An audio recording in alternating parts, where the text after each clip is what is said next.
महाविज्ञान प्रथम भाग। लेखक वेद मूर्ति तपोनिष्ठ पंडित श्री राम शर्मा आचार्य।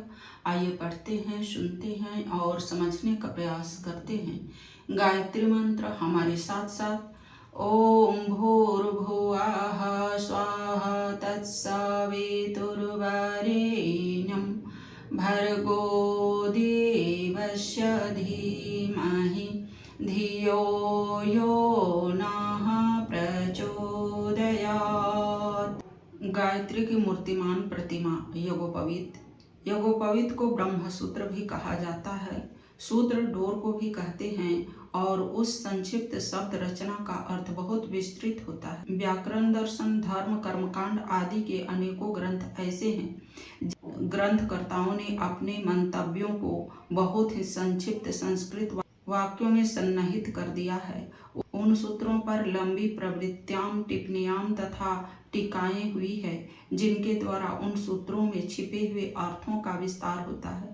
ब्रह्म सूत्र में यद्यपि अक्षर नहीं है तो भी संकेतों से बहुत कुछ बताया गया है। मूर्तियां, चिन्ह, चित्र, अवशेष आदि के आधार पर बड़ी बड़ी महत्वपूर्ण जानकारियां प्राप्त होती है। यद्यपि इनमें अक्षर नहीं होते तो भी वे बहुत कुछ प्रकट करने में समर्थ हैं। इशारा करने से एक मनोभाव दूसरों पर प्रकट हो जाता है, भले ही इस इशारे में किसी शब्द लिपि का प्रयोग नहीं किया जाता है। यज्ञोपवीत के ब्रह्मसूत्र यद्यपि वाणी और लिपि से रहित है तो भी उनमें एक विशद व्याख्यान की अभिभावना भरी हुई है। गायत्री को गुरु मंत्र कहा जाता है। यज्ञोपवीत धारण करते समय जो वेदारंभ कराया जाता है वह गायत्री से कराया जाता है। प्रत्येक द्विज को गायत्री जानना उसी प्रकार अनिवार्य है जैसे कि यज्ञोपवीत धारण करना। यह गायत्री यज्ञोपवीत का जोड़ा ऐसा ही है जैसा लक्ष्मी नारायण, सीताराम, राधे श्याम, प्रकृति, ब्रह्मा, गौरी शंकर, नर मादा का जोड़ा है। दोनों के सम्मिश्रण से ही एक पूर्ण इकाई बनती है। जैसे स्त्री पुरुष की सम्मिलित व्यवस्था का नाम ही गृहस्थ है, वैसे ही गायत्री उपवीत का सम्मिलन ही द्विजत्व है। उपवीत सूत्र है तो गायत्री उसकी व्याख्या है। दोनों की आत्मा एक दूसरे के साथ जुड़ी हुई है। यज्ञोपवीत में 3 तार हैं, गायत्री में 3 चरण हैं। तत्सवितुर्वरेण्यं प्रथम चरण, भर्गो देवस्य धीमहि द्वितीय चरण, धियो यो नः प्रचोदयात् तृतीय चरण है। तीनों तारों का क्या तात्पर्य है, इसमें क्या संदेह निहित है? यह बात समझनी हो तो गायत्री के इन 3 चरणों को भली प्रकार जान लेना चाहिए। उपवीत में 3 प्रकार की ग्रंथियां और एक ब्रह्मा ग्रंथि होती है। गायत्री में 3 व्याहृतियां भूः भुवः स्वः और एक प्रणव ओम है। गायत्री के आरंभ में ओमकार और भूः भुवः स्वः का जो तात्पर्य है उसी ओर यज्ञोपवीत की 3 ग्रंथियां संकेत करती है। उन्हें समझने वाला जान सकता है कि यह 4 गांठें मनुष्य जाति के लिए क्या क्या संदेश देती है। इस महाविज्ञान को सरलता पूर्वक हृदयंगम करने के लिए इसे 4 भागों में विभक्त कर सकते हैं। पहला प्रणव तथा तीनों व्याहृतियां अर्थात यज्ञोपवीत की 4 ग्रंथियां। दूसरा गायत्री का प्रथम चरण अर्थात यज्ञोपवीत की प्रथम जड़। तीसरा द्वितीय चरण अर्थात द्वितीय लड़। चौथा तृतीय चरण अर्थात तृतीय लड़। आइए अब इन पर विचार करें। पहला प्रणव का संदेश यह है, परमात्मा सर्वत्र समस्त प्राणियों में समाया हुआ है, इसलिए लोक सेवा के लिए निष्काम भाव से कर्म करना चाहिए और अपने मन को स्थिर तथा शांत रखें। भोग का तत्व ज्ञान यह है, शरीर अस्थायी औजार मात्र है, इसलिए उस पर अत्यधिक आसक्त न होकर आत्मा बढ़ाने का श्रेष्ठ मार्ग का सत्कर्मों का आश्रय ग्रहण करना चाहिए। तीसरा भुवः का तात्पर्य है, पापों के विरुद्ध रहने वाला मनुष्य देवत्व को प्राप्त करता है। जो पवित्र आदर्शों और साधनों को अपनाता है वही बुद्धिमान है। चौथा स्वह की प्रतिध्वनि, यह है विवेक द्वारा शुद्ध बुद्धि से सत्य जानने, संयम और त्याग की नीति का आचरण करने के लिए अपने को तथा दूसरों को प्रेरणा देनी चाहिए। यह चतुर्मुख नीति यज्ञोपवीत धारी की होती है। इन सबका सारांश यह है कि उचित मार्ग से अपनी शक्तियों को बढ़ाओ और अंतःकरण को उदार रखते हुए अपनी शक्तियों का अधिकांश भाग जनहित के लिए लगाए रहो। इस कल्याणकारी नीति पर चलने से मनुष्य व्यष्टि रूप से तथा समस्त संसार में समिष्ट रूप से सुख शांति प्राप्त कर सकता है। यज्ञोपवीत गायत्री की मूर्तिमान प्रतिमा है। उसका जो संदेश मनुष्य जाति के लिए है, उसके अतिरिक्त और कोई मार्ग ऐसा नहीं जिसमें व्यक्तिगत तथा सामाजिक सुख शांति स्थिर रह सके। सूर्यलोक में एक ऐसा कल्प वृक्ष है जिसके नीचे बैठकर जिस वस्तु की कामना की जाए वही वस्तु तुरंत सामने उपस्थित हो जाती है। जो भी इच्छा की जाए तुरंत पूर्ण हो जाती है। वह कल्प वृक्ष जिनके पास होगा वे कितने सुखी और संतुष्ट रहेंगे, इसकी कल्पना सहज ही की जा सकती है। पृथ्वी पर भी एक ऐसा कल्प वृक्ष है जिसमें सूर्यलोक के कल्प वृक्ष की सभी भावनाएं छिपी हुई है। इसका नाम है गायत्री। गायत्री मंत्रों को स्थूल दृष्टि से देखा जाए तो वह 24 अक्षरों और 9 पदों की शब्द श्रृंखला मात्र है, परंतु यदि गंभीरता पूर्वक अवलोकन किया जाए तो उसके प्रत्येक पद और अक्षर में ऐसे तत्वों का रहस्य छिपा हुआ मिलेगा जिनके द्वारा कल्प वृक्ष के समान ही समस्त इच्छाओं की पूर्ति हो सकती है। अगले पृष्ठ पर गायत्री कल्प वृक्ष का चित्र किया हुआ है। इसमें बताया गया है ओम ईश्वर आस्तिकता ही भारतीय धर्म का मूल है। इसमें आगे बढ़कर उसके 3 विभाग होते हैं, भूः भुवः स्वः। भूः का अर्थ है आत्मज्ञान, भुवः का अर्थ है कर्मयोग, स्वः का तात्पर्य है स्थिरता, समाधि। इन तीनों शाखाओं में से प्रत्येक में 3-3 टहनियाँ निकलती है। उनमें से प्रत्येक के भी अपने अपने तात्पर्य हैं। तत् जीवन विज्ञान, सवितुः शक्ति संचय, वरेण्यम श्रेष्ठता, भर्गो निर्मलता, देवस्य दिव्य दृष्टि, धीमहि सद्गुण, धियो विवेक, यो नः संयम, प्रचोदयात् सेवा। गायत्री हमारी मनोभूमि में इन्हीं को बोती है। फलस्वरूप जो खेत उगता है वह कल्प वृक्ष से किसी प्रकार कम नहीं होता। ऐसा उल्लेख मिलता है कि कल्प वृक्ष के सब पत्ते रत्न जटित हैं। वे रत्नों जैसे सुशोभित और बहुमूल्य होते हैं। गायत्री कल्प वृक्ष के उपयुक्त 9 पत्ते निस्संदेह नवरत्नों के समान मूल्यवान और महत्वपूर्ण हैं। प्रत्येक पत्ता, प्रत्येक गुण एक रत्न से किसी प्रकार कम नहीं है। 9 लखा हार की जेवरों में बहुत प्रशंसा है। 9 लाख रुपए की लागत से बना हुआ 9 लखा हार पहनने वाले अपने आप को बड़ा भाग्यशाली समझते हैं। यदि गंभीर तात्विक और दूरदृष्टि से देखा जाए तो यज्ञोपवीत भी नवरत्न जड़ित 9 लखा हार से किसी प्रकार कम महत्व का नहीं है। गायत्री गीता के अनुसार यज्ञोपवीत के 9 तार जिन 9 गुणों को धारण करने का आदेश करता है वे इतने महत्वपूर्ण हैं कि 9 रत्नों की तुलना में इन गुणों की ही महिमा अधिक है। पहला, जीवन विज्ञान की जानकारी होने से मनुष्य जन्म मरण के रहस्य को समझ जाता है। उसे मृत्यु का डर नहीं लगता, सदा निर्भय रहता है। उसे शरीर का तथा सांसारिक वस्तुओं का लोभ मोह भी नहीं रहता। फलस्वरूप जिन असाधारण हानि लाभों के लिए लोग बेहतर दुख के समुद्र में डूबते और हर्ष के मद में उछलते फिरते हैं, उन उन्मादों से बच जाता है। दूसरा, शक्ति संचय की नीति अपनाने वाला दिन दिन अधिक स्वस्थ, विद्वान, बुद्धिमान, धनी, सहयोग संपन्न, प्रतिष्ठावान बनता जाता है। निर्बलों पर प्रकृति के, बलवानों के तथा दुर्भाग्य के जो आक्रमण होते रहते हैं उनसे वह बचा रहता है और शक्ति संपन्नता के कारण जीवन के नानाविध आनंदों को स्वयं भोगता एवं अपनी शक्ति द्वारा दुर्बलों की सहायता करके पुण्य का भागी बनता है। अनीति वहीं पनपती है जहाँ शक्ति का संतुलन नहीं होता। शक्ति संचय का स्वाभाविक परिणाम है, अनीति का अंत जो सभी के लिए कल्याणकारी है।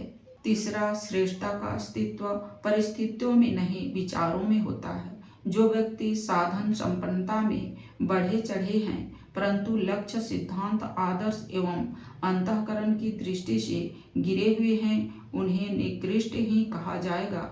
ऐसे निकृष्ट अपनी आत्मा की दृष्टि में, परमात्मा की दृष्टि में और दूसरे गंभीर विवेकवान व्यक्तियों की दृष्टि में नीच श्रेणी के ठहरते हैं। अपनी नीचता के दंड स्वरूप आत्मताड़ना, ईश्वरीय दंड और बुद्धि भ्रम के कारण मानसिक अशांति में डूबते रहते हैं। इसके विपरीत कोई व्यक्ति भले ही गरीब, साधनहीन हो, पर उसका आदर्श, सिद्धांत, उद्देश्य, अंतःकरण उच्च तथा उदार है तो वह श्रेष्ठ ही कहा जाएगा। यह श्रेष्ठता उसके लिए इतने आनंद का उद्भव करती रहती है जो बड़ी से बड़ी सांसारिक संपदा से भी संभव नहीं। चौथा, निर्मलता का अर्थ है सौंदर्य। सौंदर्य वह वस्तु है जिसे निश्चित है कि कुरूपता का कारण गंदगी है। मलिनता जहाँ कहीं भी होगी वहाँ कुरूपता रहेगी और वहाँ से दूर रहने की सबकी इच्छा होगी। शरीर के भीतर मल भरे होंगे तो मनुष्य कमजोर और बीमार रहेगा। इसी तरह कपड़े, भोजन, त्वचा, बाल, प्रयोजनीय पदार्थ आदि में गंदगी हो तो वह घृणास्पद, अस्वास्थ्यकर, निकृष्ट एवं निंदनीय बन जाएंगे। मन में, बुद्धि में, अंतःकरण मलिनता हो तब तो कहना ही क्या है, इंसान का स्वरूप हैवान और शैतान से भी बुरा हो जाता है। इन विकृतियों से बचने का एकमात्र उपाय सर्वतोमुखी निर्मलता है, जो भीतर बाहर सब ओर से निर्मल है, जिसकी कमाई, विचारधारा, देह, वाणी, पोशाक, झोपड़ी, प्रयोजनीय सामग्री निर्मल है, स्वच्छ है, शुद्ध है, वह सब प्रकार सुंदर, प्रसन्न, प्रफुल्ल, मृदुल एवं संतुष्ट दिखाई देगा। पांचवा, दिव्य दृष्टि से देखने का अर्थ है संसार के दिव्य तत्वों के साथ अपना संबंध जोड़ना। हर पदार्थ अपने सजातीय पदार्थों को अपनी ओर खींचता है और उन्हीं की ओर खुद खींचता है। जिनका दृष्टिकोण संसार की अच्छाइयों को देखने, समझने और अपनाने का है, वह चारों ओर अच्छे व्यक्तियों को देखते हैं। लोगों के उपकार, भलमनसाहत, सेवा भाव, सहयोग और सत्कार्यों पर ध्यान देने से प्रतीत होता है कि लोगों में बुराइयों की अपेक्षा अच्छाइयाँ अधिक है और संसार हमारे साथ उपकार की अपेक्षा अपकार कहीं अधिक कर रहा है। आंखों पर जैसे रंग का चश्मा पहन लिया जाए वैसे ही रंग की सब वस्तुएं दिखाई पड़ती है। जिनकी दृष्टि दूषित है उनके लिए प्रत्येक पदार्थ और प्रत्येक प्राणी बुरा है, पर जो दिव्य दृष्टि वाले हैं वे प्रभु की इस परम पुनीत फुलवाड़ी में सर्वत्र आनंद ही आनंद बरसता देखते हैं। छठा, सद्गुण अपने में अच्छी आदतें, अच्छी योग्यताएं, अच्छी विशेषताएं धारण करना सद्गुण कहलाता है।